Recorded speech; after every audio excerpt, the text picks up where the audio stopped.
My and Fabian's crush were both kidnapped at the same time. The kidnappers couldn't get through to his phone, so they told us to contact Fabian ourselves. Whoever reaches him first gets to live. I dialed his number 100 times, but Fabian didn't pick up a single call. Yet, when his crush made just one call, he answered immediately. He scolded me angrily. "You couldn't even protect Sophia, and now you've dragged her into this mess with you?" Because of this, the kidnappers didn't dare harm Fabian's true love, but they tormented me, his wife. Instead, I was humiliated to the point of miscarriage, lying on the brink of death. I felt hopeless and yearned for death, but the moment a 10-ton iron block was about to crush me, he went insane, screaming in despair, "No!"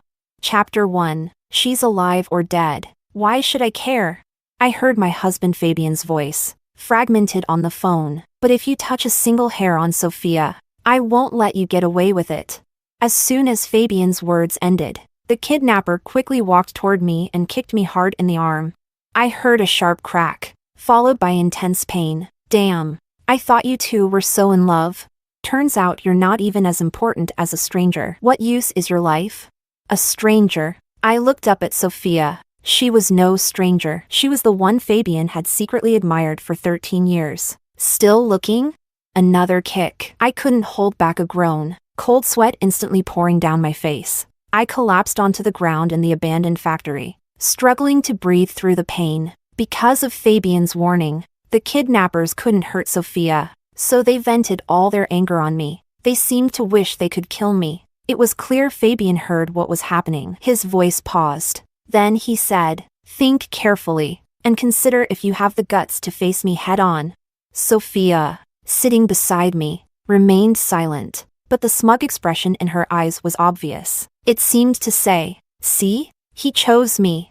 Today, I had planned to attend a party alone. Just as I stepped out, Sophia stopped me. She begged me to give Fabian back to her, and before I could react, I lost consciousness. When I woke up, I was bound and thrown into this old factory by the kidnappers. My hands trembled uncontrollably, and the pain in my abdomen reminded me to seek help. I had once suffered a miscarriage, which left me physically damaged and unable to conceive easily. Now, I was pregnant with a child less than 2 months along. This was the child I had longed for, the one I hadn't even had the chance to tell Fabian about. So when the kidnappers demanded I call Fabian, I did so immediately. They wanted me to beg him, and I begged. But what I didn't expect was that after dialing 100 times, Fabian didn't answer a single call. However, when Sophia dialed, he picked up right away. Sophia smugly said, "I told you, I'm the one who's truly important to Fabian. If you insist on holding on to him without divorcing, you're only asking for more pain." Hearing this, I couldn't help but smile bitterly. Yeah, I was the one asking for it. I met Fabian in college, and I liked him from the start. At that time, I was studying piano, renowned in the industry. At my peak, I won an international award. With the title of Piano Queen, I married Fabian with pride. Though he came from a wealthy family, I had my own career, just like I imagined. We were perfectly matched, and our marriage was full of love. He remembered what I liked to eat and would cook for me. He knew my throat was sensitive in the winter and would prepare medicine for me in advance. The businessman who dominated the corporate world would always pester me with sweet talk. "When we have a child, I'll love both of you well," he'd say. His love for me was well known to everyone, but I never expected this happiness would only last for 2 years. That all changed when his crush, Sophia, returned. The day Sophia came back to the country happened to be our 2nd wedding anniversary. I had prepared early, wearing my favorite dress for the occasion. I wanted to tell him that I was pregnant. I was excited to see the surprised look on his face when he heard the news, but I spent the entire night waiting by the river, freezing and losing my senses. When I called him, I received a cold reply. "Oh, I forgot. I have to pick up Sophia. She just returned. Don't you know how to go home if it's cold?" Later, I developed a fever close to 40 degrees Celsius and fainted at home. The maid was in a panic, crying at my bedside, but he didn't even ask about me. Even the dumplings I made while sick were tossed to the front desk of his company. I became despondent. Until the day of my award ceremony, Fabian was sitting in the front row. After receiving the award, I smiled and tried to walk over to him to tell him that the child we had been dreaming of was now in my womb, but as I stepped down the first stair, I suddenly felt hands pushing me from behind. I tumbled down several steps. The person who pushed me didn't let go, pressing down on me. Fabian immediately turned red in the face. He didn't care about his image, and rushed toward me, overturning the table in front of him. For a moment, I was blank, only remembering the child in my belly. The pain, overwhelming, suffocating pain, but when I saw him, it felt like I had found my anchor. I wasn't afraid anymore. I reached out to him,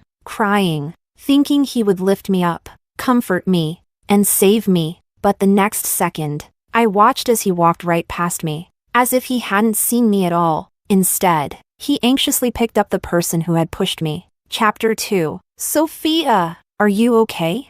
I turned my head to see the person who had just awarded me the prize. Her eyes were teary. Fabian, my foot hurts. I think I twisted it when I fell, but it seems like this lady is in more serious condition. Fabian paused, as if just realizing I had fallen too, but his expression was full of blame. You can't even walk properly. You've dragged others down with you. If you can't control yourself, don't wear such a long skirt. It's embarrassing. After scolding me, he picked up Sophia and rushed her to the hospital. I stood there, frozen, watching his back grow further away, but he didn't notice that the black dress I was wearing was concealing the blood gushing from between my legs. She had only twisted her foot. But Fabian... I could feel it. The child inside me would never come back. In a daze, a crowd gathered around me. She's bleeding. She's pregnant. Oh my God, quick! Get her to the hospital. After the miscarriage, I thought about divorcing Fabian, but he held me tightly, begging me not to leave him, unaware that I was pregnant. If he knew, he could never have treated me like that. He clung to me, trying to calm my broken self, brushing away the strands of hair from my face. His gaze gentle yet firm. Fernanda, we'll have another child. We will. I love you. I only love you. Since then, he seemed to return to the way he was 2 years ago. Everyone makes mistakes, and facing the goddess he had admired for 13 years, I thought perhaps I should give him another chance. Fabian made a phone call, warning them again not to lay a finger on Sophia. The kidnapper, still not satisfied, asked, "Then what about your wife? Don't you care about her? Who were you planning to grab?" "Your wife." "Yeah, Sophia was just dragged into this for no reason." He paused, then continued, "I really don't know what she's good for. She couldn't even protect someone as fragile as Sophia." The kidnapper sneered and said, "Hurry up and get the documents from your safe. Don't call the police, or you won't see anyone, not even one of them." Then the kidnapper brought a bowl of water to Sophia. She sat there, clean and unscathed, just like what Fabian once said in anger, "You're not even as valuable as a single strand of her hair." I didn't have the same treatment. I could only curl up in a corner, clutching my arm, slowly losing the strength to blink. I didn't know how much time passed. Maybe it was one night, maybe a full day and night without food or water. I was exhausted, but I didn't even dare close my eyes to rest, because once I closed my eyes, I might not wake up. In the long, terrifying silence, I could only hold my belly, whispering to the little life inside me. I said, "Baby, don't be afraid. Mommy will protect you." I said, "Baby, Mommy will be strong." I said, "Daddy will come for us." I was barely conscious when I was suddenly slapped awake. The kidnapper stood before me, sizing me up, and then roughly wiped my face with his hand, starting to laugh maniacally. I trembled, sensing something was wrong, and instinctively shrank back. Don't touch me. No wonder Fabian would marry you." Looking closely, "You're not bad at all." My breath quickened, and I looked at Sophia from a distance, her eyes full of disdain. I wanted to call for help, but before I could speak, a rag was shoved into my mouth, and my hair was grabbed as I was dragged further into the factory. "Your husband doesn't even want you anymore. Who do you think will come to save you?" I don't know how I survived that assault. I only know that I screamed until my throat bled. My tears dried up. My hair was covered in dirt, like a mop that hadn't been washed in ages. The kidnapper dragged me back to the same spot and tossed me back into the pile of paper boxes. The difference now was that my white dress was stained red with blood. Sophia glanced at me from the side, her expression full of disgust. Ugh, so dirty. I trembled at those words. The kidnapper rushed over and slapped Sophia hard. Don't think just because Fabian is protecting you. I won't touch you. Keep running your mouth and I'll break your hands. Sophia shot me a fierce glare, but she fell silent. The kidnapper, sounding impatient, muttered, "Why is this taking so long?" Before he could finish, the door was suddenly kicked open with a loud bang. A beam of light flooded in, and as my eyes had grown used to the dark, I couldn't open them for a moment. I had no strength to speak either, but his voice. I would recognize it even with my eyes closed. "Sophia, are you okay?" It was Fabian. I forced my eyes open, looking toward the group of people standing in the light. I opened my mouth, wanting to call him, but my hoarse voice only produced weak, helpless sounds. "Fabian, save me." He didn't come closer. The kidnapper shouted, "Stop! Where's the stuff?" Fabian paused, then said, "Give me the hostage first. What if you change your mind?" The kidnapper, clearly frustrated, replied, "The ones you want are fine." Fabian didn't respond. After a long silence, the kidnapper, unable to hold his impatience any longer, said, "Fine, but you can only choose one for now. Are you sure you didn't call the police? I'll warn you one more time, or you won't save anyone." Fabian remained silent. A glimmer of hope rose in my chest. Did his silence mean he still cared about me? "Give me Sophia!" Fabian didn't speak, but his assistant, who had been standing beside him, spoke up loudly, "Sir, you've been talking about Sophia's safety this whole time. Let Sophia go first." Fabian's assistant was his dog, which meant Fabian's words were his. I watched as the assistant rushed forward, disregarding me still being held by the kidnapper, ignoring my bloodied body and my desperate cries for help. As he grabbed Sophia from the kidnapper, Fabian stood there the whole time, just watching me without moving. Chapter 3. As soon as Sophia was back in Fabian's arms, she cried bitterly, constantly trying to squeeze closer to him, but Fabian pushed her away, the one he had just rescued with great difficulty. The kidnapper grabbed my hair and shouted, "She's back. Where's the stuff? Don't try any tricks." Fabian walked toward me, his hand reaching out as if he wanted to say something, but before he could speak, his assistant suddenly yelled, "You have no leverage anymore. We've already called the police. You can wait for legal consequences." As soon as the words left his mouth, Fabian's eyes widened in shock, and he turned around, looking at the assistant in disbelief. The assistant responded indifferently, "Sir, Miss Sophia has been saved. Do you really want to trade company secrets for your wife?" The kidnapper, furious, grabbed my hair and screamed, "You dared to call the police? You dare call the police? Fine, since I can't escape, I'll die, but I'll make sure you lead the way first." The rope was cut, and the iron block above my head quickly descended. With the sharp scent of metal, it was about to crush me. Fabian watched helplessly as the iron block fell toward me, his hand reaching out to grab me but unable to stop it. His eyes were bloodshot, and he screamed in desperation, "No, no!" The scene in front of me seemed to stretch on infinitely. I turned my head to look at Fabian. He was going crazy, but all I felt was a sense of relief. "It turned out that you never thought of saving me. You didn't even want to lie to me. All right. This is the end. Goodbye. Fabian, we'll never meet again." I lay there, warmth flowing constantly from my body, spilling out, spreading to every corner around me like a blooming flower. A pair of legs knelt in the blood, slowly approaching me as if treating fragile glass. He didn't dare touch me for a long while, just reaching out to trace my form, his fingers trembling. "Fernanda. Fernanda." He seemed out of his mind, constantly calling my name. His voice was small, but it was heart-wrenching, cutting through my bones. I stared blankly at the ceiling, and when he called my name, I forced myself to look at him despite the pain. I managed to force a smile, but as soon as I opened my mouth, blood rushed out uncontrollably. He saw this and panicked, shaking his head desperately, bowing his head, begging me not to speak. I was wrong. I was really wrong. "Fernanda, Fernanda, hold on a little longer, please. I can't live without you." He buried his face in my hands, and tears streamed out between my fingers. I blinked slowly, using my last bit of strength, And with a deliberate, decisive tone, I said, "Fabian, I will never love you again." In that instant, he collapsed, and the look in his eyes was filled with despair I had never seen before. He wanted to say something, but at that moment, the sound of an ambulance arrived, surrounded by everyone. Fabian was left on the outside. While I gently closed my eyes, the noise around me was deafening. "We can't move the iron block. Where's the saline?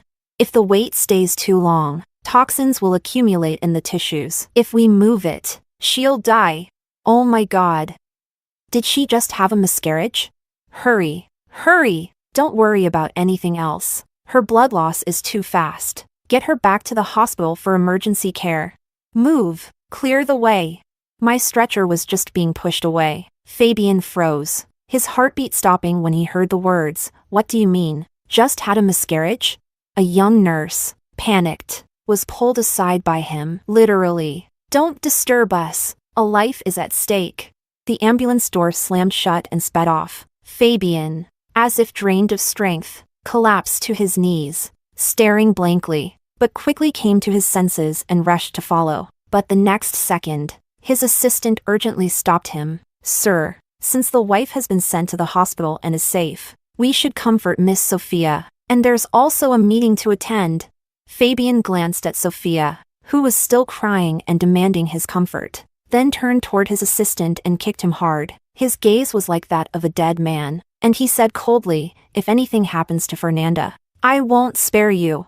With those words, he left Sophia behind, still crying, and without mercy, turned to chase after the ambulance. Every inch of my body hurt, and it was this pain that somehow kept me conscious. But I couldn't open my eyes. I could only hear the sounds around me. Nurses hurried past me, and one of them sounded startled. How could she lose so much blood?" A younger nurse replied, "The heavy object crushed her, and she just had a severe miscarriage. She was less than 2 months pregnant, and it fell out forcefully. There's severe internal bleeding. I can't even imagine what she went through." Fabian was right beside me. Having heard everything, he had run 10 red lights, speeding to keep up with the ambulance. The sound of his shoes hitting the ground echoed. His anxious voice trembled, but he kept repeating the same thing. "Severe miscarriage, massive bleeding. What do we do about the bleeding?" A nurse pulled his hand away. "Don't hold on to the stretcher. Don't delay our work. We'll do our best to save her." "What blood type is she?" "A. She's type A." Fabian's voice was frantic as he immediately answered, spitting out my blood type. That was something the doctor had told him when I miscarried before. Damn it. There was a patient earlier who needed a blood transfusion. The hospital doesn't have enough A-type blood.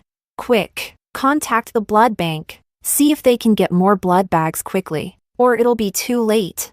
"What do you mean too late?" Fabian suddenly shouted in panic. The nurse, annoyed, replied, "It means she'll die. Can you please stop getting in the way?" "Who are you?" His voice trembled, but was firm. "I'm her husband, her only family." There was a pause, and then the doctor said, "Understood. The family should wait outside." As the electronic door closed, I heard Fabian's broken scream. In truth, dying might not be so bad. Chapter 4. My life has been so exhausting. I wish I could be reborn into my mother's arms to finally find happiness. But instead, I survived. After a long period of effort from the doctors and nurses, I somehow managed to hang on to life. But life ahead will be even harder. During my days in the ICU, I was unconscious, only truly waking up the day I was transferred to a regular ward. My body was covered in wires and treatment tubes. I slowly opened my eyes and shifted slightly. Out of the corner of my eye, I noticed someone sleeping beside me. It was Fabian, his face pale, looking terribly exhausted and frail. I suddenly remembered the sounds I had heard while unconscious. The blood bags from the blood bank hadn't arrived on time. Fabian and I had the same blood type, and he nearly drained his own blood to give to me. I lifted my gaze coldly and looked at him, sneering. "Didn't you give up on me? Isn't it better if I just die?" His lips were cracked and pale, his eyes full of regret. "Don't say that. Don't be like this." He covered his face, sobbing in pain. "I'll make it up to you, trust me." As he said, he came to see me day after day, even when he was in a wheelchair. He never missed a single day. Unfortunately, this affection came too late. When I had my miscarriage, When I was kidnapped, when I was humiliated, he didn't care. A single phone call, and 100 more, countless times reminding me of how laughable the love I once believed in really was. His eagerness arrived too late and only burned my heart. I treated him like he didn't exist, but he seemed unaware, still coming to see me every day. Sometimes he brought beautiful jewelry, sometimes the love letters he had written for me. What was laughable was that it was him who confessed to me and asked for my hand in marriage. He had promised to love me forever. But sadly, a man's initiative doesn't guarantee eternity. Yet, heaven gave me the chance to survive, and I was unwilling to endure any longer, unwilling to keep giving without anything in return. I needed to make things clear with him. That day, he came as usual, but this time, he brought a bowl of pumpkin and millet porridge. Back in the orphanage, what I looked forward to most was a bowl of pumpkin millet porridge with sugar. His eyes sparkled as he looked at me. Fernanda, this is your favorite porridge. Please, try it. For a moment, I seemed to see the bowl of dumplings he had once given to someone else. I had mentioned that porridge, but then I turned and threw it straight into the trash can. Fabian looked shocked. What are you doing? I coldly stared at him, sneering. Was he trying to move me? Unfortunately, I wasn't falling for it. He forced a smile. Don't like it? It's okay. I'll make something else for you. But just then, the doctor came in to check on me. Fabian closed his eyes, wiped his tears, and stepped aside. The doctor's tone was light, comforting. Your husband's a good guy. He's been with you all this time. Actually, it's not the end of the world if you can't have children. Enjoy your time as a couple. It'll be less troublesome. Fabian seemed startled, and immediately interrupted. Doctor.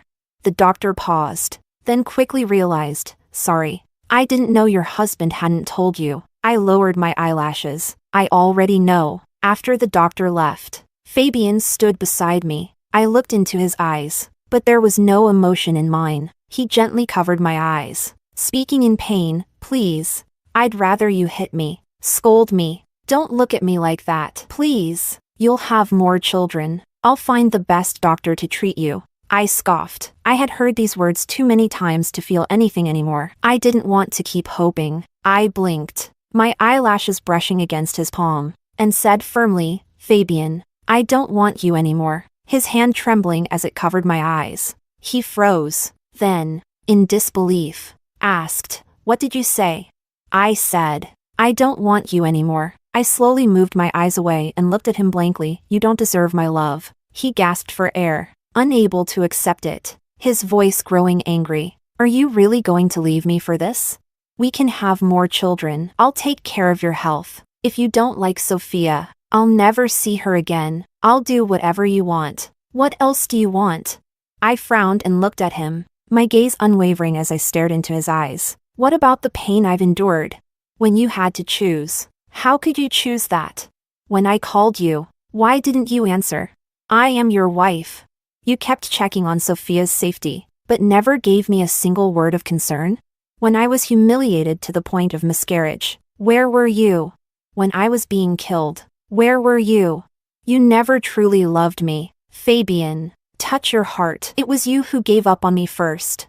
He stumbled backward, shaking his head repeatedly, unable to accept what I said. Chapter 5. I didn't give up on you. I did think of you at the time. It's just, I stared at him. Just what? Just that your assistant spoke before you did? But what's the difference between what your assistant said and what you said? He suddenly raised his head, hysterically refuting. No, that's not it. At that time, I truly wanted to save you too. I wanted to save Sophia first because she grew up with me, but I didn't want to give up on you. Not choosing you was because I didn't want the kidnappers to think you were important, to make them guard you too closely. I wanted to lower his guard to save you. Fernanda, believe me. By the end of his speech, he was rambling, walking towards me as if he was about to hug me. I smiled bitterly. Fabian, I'm your wife, and yet you chose her time and time again, never once making an exception. I took a deep breath and pushed him away fiercely. I can't endure this anymore. Fabian, we're done. He froze, but then he suddenly grabbed my hand. Fernanda, forgive me. Didn't you say you wanted to see the northern lights? Let's go. Once you're discharged, we'll go. I laughed coldly. It's too late for all of this. Fabian, things have come to this point. No matter how you feel, it doesn't matter anymore. After that, Fabian didn't come to see me for many days. Perhaps it was because of this that Sophia found her chance to meet me. That day, I sat in a wheelchair, gazing out at the lawn. Since the incident, my body had become far weaker. I couldn't even bear the slightest breeze. Sophia suddenly appeared behind me. You're really tough. After all this, you're still alive. You're still clinging to Fabian, aren't you? I didn't bother to turn around. I continued to look outside, silent. Her anger at being ignored led her to grab my wheelchair and pull it away. Then she shoved the window open. This room smells like death. It's probably your stench. I furrowed my brows and looked at her as if she were a ghost. My voice was serious. Close the window. She snorted, laughing. What did you say? You loser. Fabian doesn't want you anymore. And now you have the nerve to order me around? A cold wind blew in. I shivered and was about to speak when she spoke again. Enough of the show. I'm here to make you divorce Fabian. I frowned. Divorce was something I'd already discussed with Fabian many times. After our last argument, he had been avoiding me. I hadn't even had a chance to bring it up again. Before I could think further, Sophia pulled out a stack of papers from her bag, her face full of arrogance. This is the divorce agreement. You better sign it right now. I warn you. Fabian will always love me. He's waited for me all these years. Don't you dare try to stick to him. I chuckled lightly. Fine, I'll sign. She froze, asking in disbelief, You're willing to? I nodded. As long as you can convince Fabian. With that, I grabbed the pen and quickly signed my name. She took the agreement with a look of smug satisfaction, as though everything had gone according to plan. You really think Fabian will fall for your little game of playing hard to get? Don't worry. Neither Fabian nor his family would ever want a filthy, useless thing like you. Although I didn't care, hearing her humiliate me like that still irritated me. Just as I was about to speak, the sound of Fabian's voice came from the doorway. Who are you calling a useless thing? Fabian's footsteps were fast, his expression serious and terrifying. Sophia, seeing him, stepped back in fear, nearly falling out the window. The agreement she was holding slipped from her hands and scattered across the floor. Fabian picked up the papers and, with just one glance, flew into a rage and tore it all apart.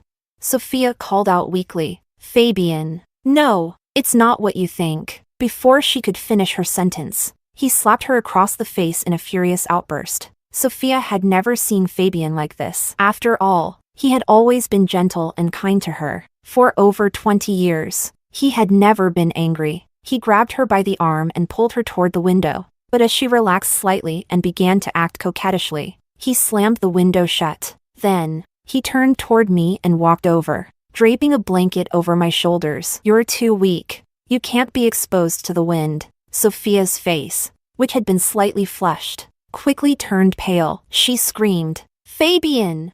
Who told you to come here? I'm worried. Didn't you say you'd always like me? Why are you so concerned about her now? Fabian narrowed his eyes and snorted coldly. So, you think you can buy my assistant with this? Sophia's face instantly turned pale. He grabbed Sophia and dragged her out of the room. I suddenly felt something was wrong. Leaving everything else aside, why did the kidnapper, who had seemed relatively normal before, suddenly turn violent with me? If it was about Fabian's documents, he wouldn't dare to treat me like that. Beating or scolding, those would have been more normal tactics. But the way he acted towards me, it felt like he hated me so much that he wanted to destroy me from the root. My head started to ache. I went to grab a glass of water, but I wasn't paying attention and the cup shattered on the floor. As soon as the sound rang out, Fabian rushed in, panic clear on his face. What happened? I leaned on my forehead, pointing at the shards on the floor. He suddenly let out a relieved breath and rushed to pick me up again. You scared me to death. I thought something happened to you. I turned away, not looking at him. I'm sorry. I didn't know Sophia would come and disturb you. I'll have someone guard the door to your room. And she won't. I suddenly spoke, my voice cold. She's right. Don't you like her? Why are you still bothering with me? Do you think I'm bothering you? He looked at me, incredulous. Then what else could it be? Love me? Sorry. But I'm not interested anymore. With that, I gave him an unmistakable dismissal, since he wouldn't listen no matter what I said. I figured I didn't want to talk to him anymore. Once a choice is made, there's no turning back. He didn't come to see me for several more days. The next time we crossed paths was in the hospital corridor. The kidnapper had been beaten half to death in the detention center and was sent to the hospital for emergency treatment. I was pushing my wheelchair through the corridor, getting some fresh air. Fabian was being escorted by the police toward the kidnapper's room. When he saw me, his gaze flickered, then quickly dimmed. When I got back, I learned that he had discovered something. Chapter 6. During the day, Fabian went to investigate the kidnapping case, and at night, he stayed outside my room, watching over me. The mental pressure became overwhelming, and after witnessing the kidnapper's nonchalant attitude again, he couldn't hold himself back and threw a punch. I was sitting nearby, listening to the sounds from inside. Then, Fabian came out. "You're free now?" He lowered his head despondently. "Do you want me to be arrested?" I blinked. "I just want you to give me fairness." He forced a smile. "Okay." The next day, he kept his promise and brought Sophia and his assistant to see me. The assistant looked defeated and followed Fabian into the room. Sophia was still calling Fabian brother, begging him to let go. As soon as she saw me and the assistant, her expression immediately stiffened. "What's going on? Why did you bring me to see them?" Fabian shoved her forward, making her fall to the ground, no longer the pristine image she had been. "You say it, or should I expose you?" Fabian's voice was sharp and unyielding, and Sophia trembled on the floor. She remained silent, but I wasn't in a rush. I turned to the assistant. "And you, why are you here?"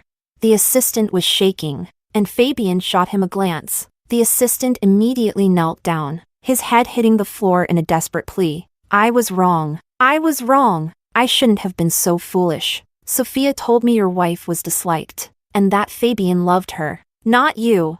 She said once she got what she wanted, she'd have Fabian give me the position of general manager of a subsidiary. I'm sorry. I truly am. I didn't mean it." Fabian looked at Sophia. "The rest, you can say it yourself." Sophia remained silent, her face unreadable. Fabian sneered. "Fine. If you won't speak, I have the evidence." With that, he played a video from a USB drive. "It's that woman, Sophia. She told me after talking to Fabian on the phone that she was the one Fabian loved. She struck a deal with me, saying that if I humiliated Fabian's wife, she would make sure I'd be fine. I didn't know she was pregnant. I wouldn't have done something so despicable, but Sophia definitely knew, and she did it on purpose." After the video, Fabian threw the USB drive next to Sophia. Sophia still refused to back down. With a sudden fierce gesture, she pointed at him. "I didn't do anything, brother. You've been bewitched by her. I'm the one you like."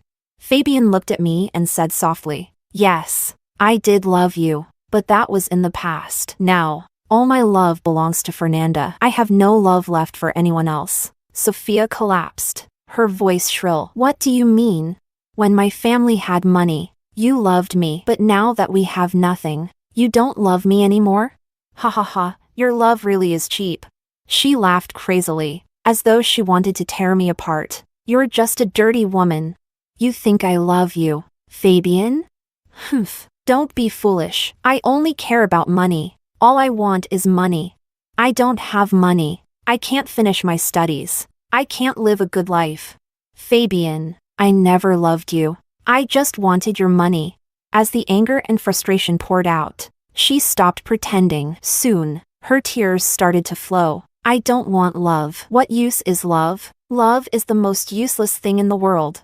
Yes, love really is the most useless thing in the world. All of Fabian's efforts to stage the scene, thinking it would make me forgive him, were just a way for me to finally get the answers I deserved. Fabian looked at me with pleading eyes. I spoke softly. "Don't you realize?" I looked up at Fabian. "But the harm done to me, it all comes from the way you treated me." Fabian's eyes flickered, and in the end, he lowered his gaze. Chapter 7. I ran away. On a day when Fabian didn't come to the hospital, I handled my discharge procedures on my own and escaped to a place he would never expect. Fabian panicked. The news outlets were all searching for me. The normally reclusive Fabian even appeared on my favorite show. pleading for me to return. His social media, usually silent, was suddenly updated with a single photo, empty wine bottles scattered across the floor. It was a trick he'd used before, hurting himself to make me feel sorry for him. In the past, I had a soft heart, and I loved him, but now, after having died once, I had let go of all that. I only found his little tricks laughable. I turned off the TV and pulled the blanket around me. A nurse from the clinic came in with water. She hesitated for a moment before speaking. "Miss Fernanda, would you like me to tell Mr. Fabian you're here? He's been looking for you, and I heard he's been drinking a lot. He's had stomach problems for a while." Yes, he had stomach problems, so I had learned to make all those dishes that were good for his health. But what did he do? He threw it all away. I looked at the naive young nurse and patted her head. His stomach issues are his own. It's his bad luck if he keeps caring for men his whole life. She blushed and quickly tried to explain. "No, but Miss Fernanda, your prepaid expenses are almost used up.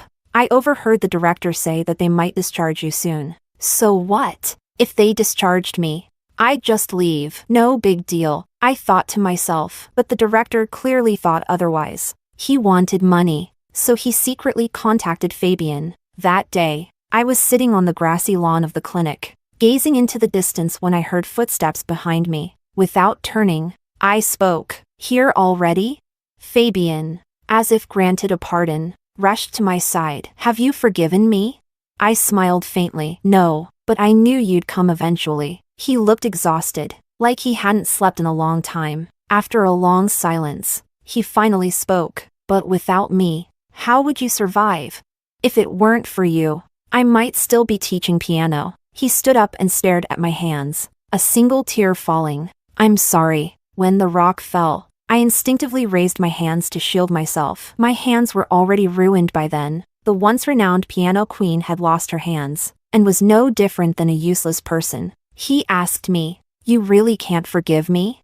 I turned my gaze away, too hurt to even look at him. He trembled, like he had been abandoned by the entire world. "Fine. I'll divorce you. We'll split everything." I clenched my fist. This was the best outcome I could have hoped for. We divorced quickly, and a large sum of money came into my account. Fabian also transferred property to me, but I insisted that he convert everything into cash. The clinic I stayed at was far away from the city, and Fabian would email me. I had blocked him on all other contacts. In his emails, he mentioned that the kidnapper had been imprisoned, though he had someone take care of him. Now, he was half dead in prison, being abused. He had tried to end his life several times, but each attempt failed. He was completely insane. As for the assistant, since he wanted to branch off into another company, Fabian had sent him to their African partner's firm. There had been no news since. Who knew what had happened to him?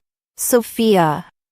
Fabian hadn't cared for her. She had fallen into decadence, trading her body for quick money. She died during childbirth in the operating room. I looked at each of his emails and blocked his account too. Since the evildoers had received their just desserts, I was ready to move on. Once my health improved, I traveled the world with the money I had.